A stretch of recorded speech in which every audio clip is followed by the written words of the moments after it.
At nagkatotoo nga yung sinabi ko mga chika kasi mayroon ding mga pictures. Okay, some of them nga ay medyo panakaw, di ba? Patagong mga pictures. So mga chika, nakita natin na nagmumoling, okay, si Kimi tsaka si Paolo nang magkasama. Ito daw mga kachika yung katibayan na jowa coded na talaga sina Kimi at si Paolo. Dahil we all know na si Kimi talagang mahilig magpa-picture. Aba mga kachika, as usual, ang kanyang photographer na naman yung kumukuha ng mga larawan niya. Magandang araw mga chika, ay dito ulit ang yung Chika Patrol. Bago tayo magsimula mga chika, inaanyahan ko muna kayong mag-subscribe dito sa ating munting channel para palagi kayong updated sa mga latest at nagtitrending ng mga showbiz balita. Today is Tuesday, kaya hindi tayo pwede mula ng ating quick Kimpaw update at simulan nga natin yan mga kachika sa part 2, okay, ng usapan natin tungkol sa mga naging ganap ni na Kim Chiu at Paolo Abilino sa kanilang pagbisita sa Dubai. So mga kachika, kahapon, if you could still recall or kung napanood niyo yung video natin, pinag-usapan natin yung ginawang pagja-jogging at pagpapapawis ni Kimi at Paolo dyan sa may Kite Beach sa Dubai. Actually mga kachika, silang dalawa, wala talaga silang i-share, diba, sa kanilang mga social media account yesterday. It was Ate Heidi, okay, yung nagbigay sa atin ng paayuda. And then meron tayong mga nakitang couple of pictures, diba, makikita natin sila na tumatakbo. So mga kachika, ngayong araw naglipa na, okay, sa social media yung mga pictures nung actual nilang pagja-jogging. Actually meron pang ang video. So mga kachika, sa social media account ni Kimi, makikita nga natin siya na nagja-jogging. And then there's this video kung saan makikita naman natin mga kachika na silang dalawa nga ni Paolo. So mga kachika, yan yung kumpirmasyon na ginawa pa rin talaga nila yung kanilang naging tradisyon na pagpapapawis kapag sila ay nasa labas ng bansa. Kasi mga chika, may mga nabasa ako sa comment section, kesyo sinasabi old video daw yun, old pictures, sinasabi hindi daw talaga sa Dubai yun. Well mga kachika, yan ang ebidensya, kitang-kita naman natin si Kimi tsaka si Paolo yan at wala nang iba. And then mga kachika, aside from jogging, syempre mga chika, dumating na nga yung pinakahihintay natin.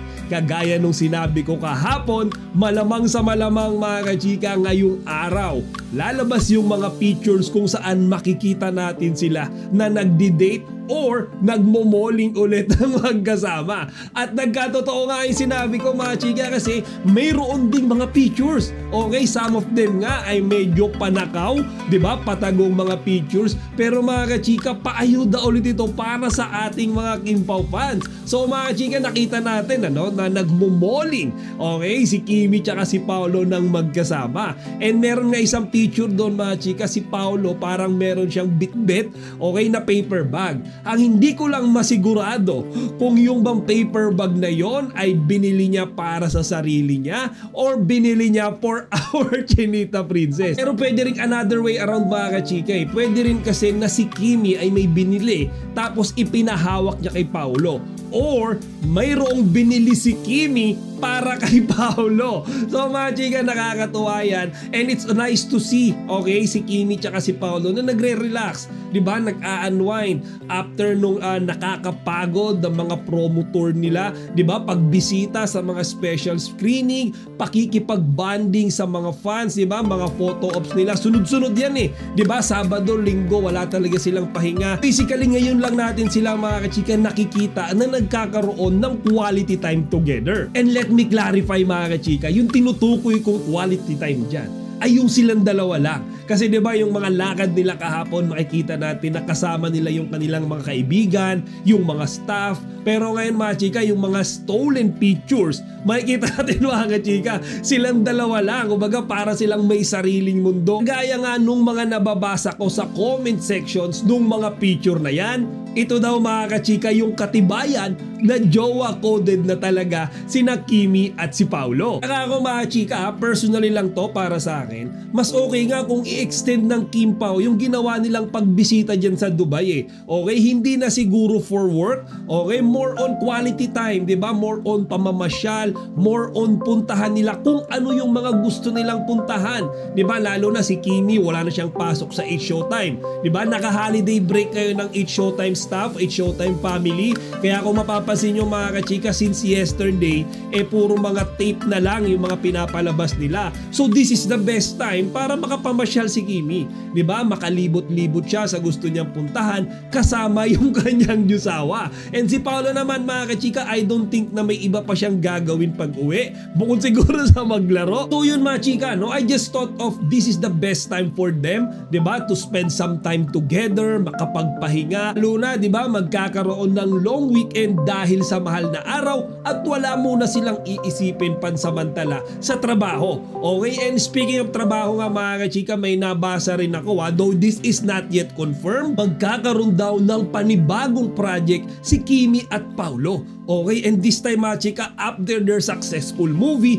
another teleserye daw ulit. So mga kachika, kung totoo man ito, this would be their third series together. So mga chika, nakaka-excite yan. Ang dami ko nga rin nababasang mga comments. Lahat sila nag-e-expect, lahat sila nagre-request ng banibagong project for Kimi and Paolo. And mukhang pinagbigyan sila ng management. Sabi nga ng karamihan mga kachika, strike while the iron is hot. Okay, so mga kachika, habang nasa peak ng kasikatan ngayon si Kimi at si Paolo, dapat sunod-sunod rin nila yung mga projects, pakinggan nila yung sinasabi ng mga fans. Pero actually may mga nabasa rin ako, most likely these are bashers. Okay, may mga nabasa ako sinasabi ng mga bashers sa comment section, kesyo pagbigyan naman daw yung ibang mga artista, kesyo bakit daw palagi na lang ang Kim Pao ang binibigyan ng project, parang mga nabibiter mga chika. Well, yung mga ganyan toxic na tao mga chika, deadmahin natin. Kasi we all know at the end of the day, kung ano yung gusto ng mas maraming tao, yun yung gagawin ng mga project ng management. And for our last Kim Pao update ngayong araw mga kachika, this is about the new vlog shared by Kimi on his YouTube channel. So mga chika, dito ay ikinumpel niya lahat ng mga ganap nila ng kanyang Yusawa na si Paolo nung sila ay bumisita sa US. Okay, nung sila ay nagpo-promote doon ng My Love Will Make You Disappear. And I'm telling you mga kachika, on the entire duration ng video na yan ni Kimi, wala kayong ibang mararamdaman kung hindi kilig. Okay, so nakakatuwa sila dyan ni Paolo mga chika, lalo na yung mga behind the scenes nila. Si most of the videos na nakikita natin, diba, sila ay nasa stage, sila ay ini-interview in front of the camera. So may mga eksena dyan mga kachika, yung mga ginagawa nila nung sila ay nasa backstage, nung silang dalawa lang yung magkasama, nung sila ay namamasyal-masyal sa US. Pero nga dyan yung parang nasa loob sila ng van mga chika, parang nagjo-joyride sila with their friends. Okay, doon si Kimi kanta ng kanta,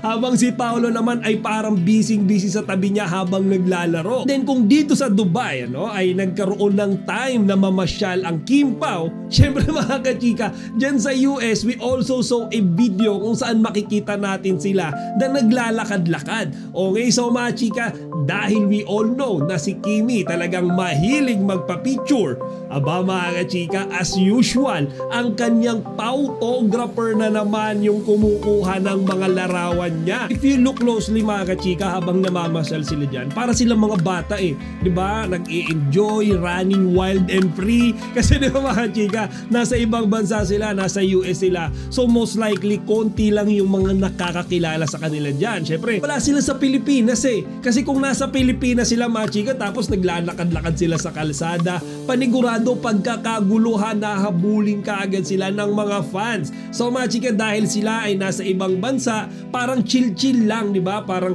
ordinary people lang sila, mga hindi celebrities na naglalakad-lakad sa kalsada. It's really nice to see Kimi and Paolo dyan na nagtatawanan, nagkukulitan, and enjoying the company of one another. And lastly mga chika, habol lang natin doon kasi sa bandang last part ng vlog na yan ni Kimi, habang sila ay ini-interview, natanong si Kimi, okay, kung ano nga ba yung traits or characteristics na pinaka-ina-admire niya, okay, kay Paolo Abilino. Alam nyo ba mga chika, ang daming kinilig sa sagot na yan ni Kimi. So mga chika, ang una raw kasi, okay, dahil gwapo si Paolo. And we all know that, agring-agree tayo sa sinabi na yan ni Kimi, at siya mismo yung umami na talagang nagagwapuhan siya kay Papi Paolo. So it's confirmed na talagang ina-admire ng ating Chinita Princess ang kagwapuhan ng kanyang Yusawa. Kasi mga chika, it came directly from her mouth. And yung pangalawa mga kachika na ina-admire niya kay Paolo is yung pagiging dedicated and passionate nito